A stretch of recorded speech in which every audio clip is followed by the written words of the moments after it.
আমার আল্লাহ তাআলা ডাক দিয়া বলে, বান্দা রে, জানোস নি রে বান্দা, আমি তোরে কত মহব্বত করি, কত ভালোবাসি রে বান্দা। তুই যদি জানতে আমি তোরে কত মহব্বত করি, আমি তোকে কত ভালোবাসি। তুই দুনিয়ার সমস্ত বাদহাম বাদ দিয়া আমি আল্লাহর জন্য তুই 24টা ঘন্টায় তুই দাঁড়াইয়া যাইতে। চিৎকার দিয়ে বলেন সুবহানাল্লাহ। আমি ছোট্ট করে একটা উদাহরণ দিতে চাই, সময় নাই। আমি সংক্ষিপ্ত আকারে আপনাদের সম্মুখে আলোচনা করব। আমার আরেকটা আলোচনা চিরে মৌলভীবাজারে, এখান থেকে শেষ করে আমি সেই প্রোগ্রামটা গিয়া ধরতে হবে। তাই আমি আপনাদের সময় আমি বেশি দিতে পারবো না। যতটুকু সময় দিতে চাই ততটুকুর ভিতরে আমি বলতে চাই আপনাদেরকে, মহান আল্লাহ তাআলা আপনারে আমারে কি পরিমাণ ভালোবাসে জানেননি? মা বাবা আপনারে আমারে ভালোবাসেনি? বাসেনি? মা বাবাই ভালোবাসেনি? কেমন ভালোবাসে?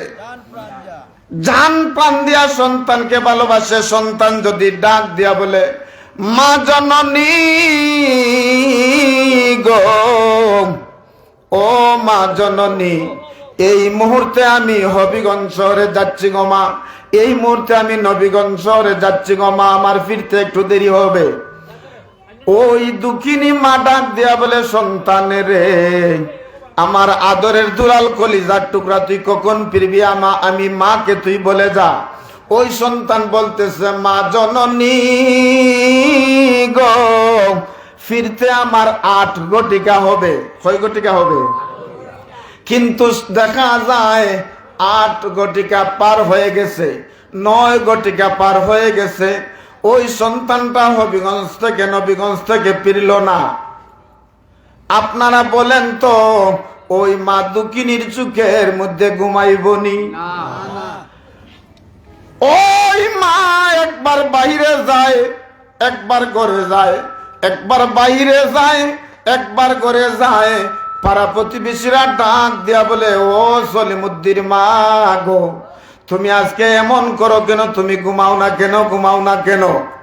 ডাক দিয়া বলে, ও আমার পাড়া প্রতিবেশী বোনেরা রে, শুনে নাও, আমি কার জন্য ঘুমাইব? আমার আদরের দুলাল নয়নের মণি কলিজার টুকরা ওই হবিগঞ্জ শহরে চলে গেছিল, বলছিল আমাকে 8 ঘটিকার সময় ফিরবে। এখন 9 ঘটিকা পার হয়ে যায়, 10 ঘটিকা পার হয়ে যায়, এখন পর্যন্ত আমার আদরের দুলালটা ফিরল না। যতক্ষণ পর্যন্ত আমার নয়নের মণি কলিজার টুকরা না ফিরবে আমার বুকে, আমার ঘরে যতক্ষণ পর্যন্ত আসবে না, ততক্ষণ পর্যন্ত আমি মা দুঃখিনীর 2টা চোখের মধ্যে ঘুম আসবে না। চিৎকার দিয়ে বলেন সুবহানাল্লাহ। আসেনি এমন মা?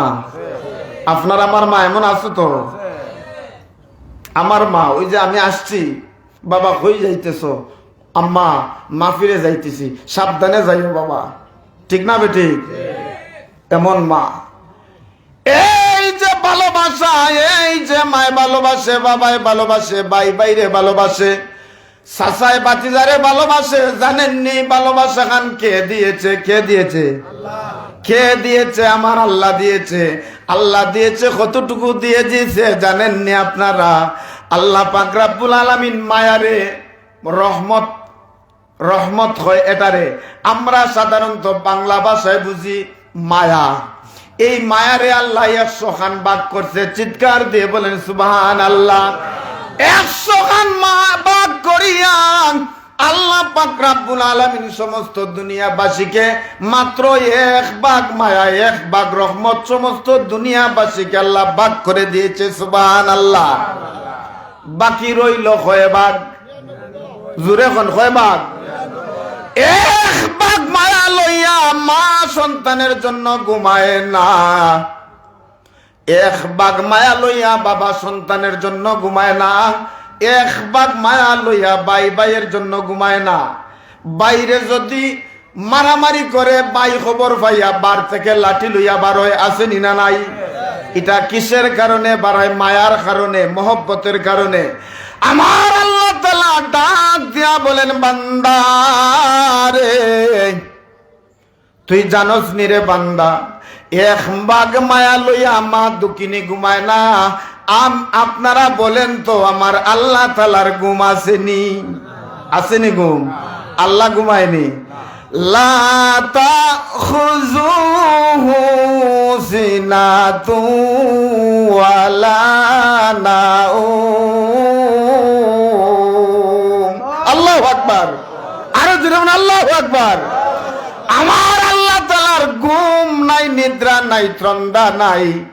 আল্লাহ যদি ঘুমায় রে, আল্লাহ কত ভালোবাসে, কত মহব্বত করে, কত আদর করে। আপনাদেরকে আমাকে শুধু উদাহরণ দিচ্ছি।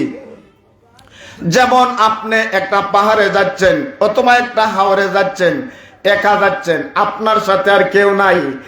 এমন জঙ্গলের মধ্যে আপনি গিয়া ঢুকে গেছেন, এই জঙ্গল থেকে আপনি বাহির হওয়ার রাস্তা পাইতেছেন না, এমন হয়নি মানুষের? এমন জঙ্গলে গিয়ে আপনি ঢুকে গেছেন, আপনি জঙ্গল দিয়া বাইর হইতে পারতেছেন না, রাত গভীর হয়ে গেছে, এখন আপনার সাথে আর কেউ নাই।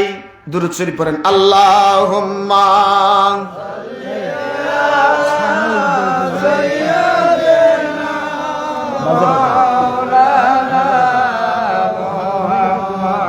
ওয়া আলা আলি।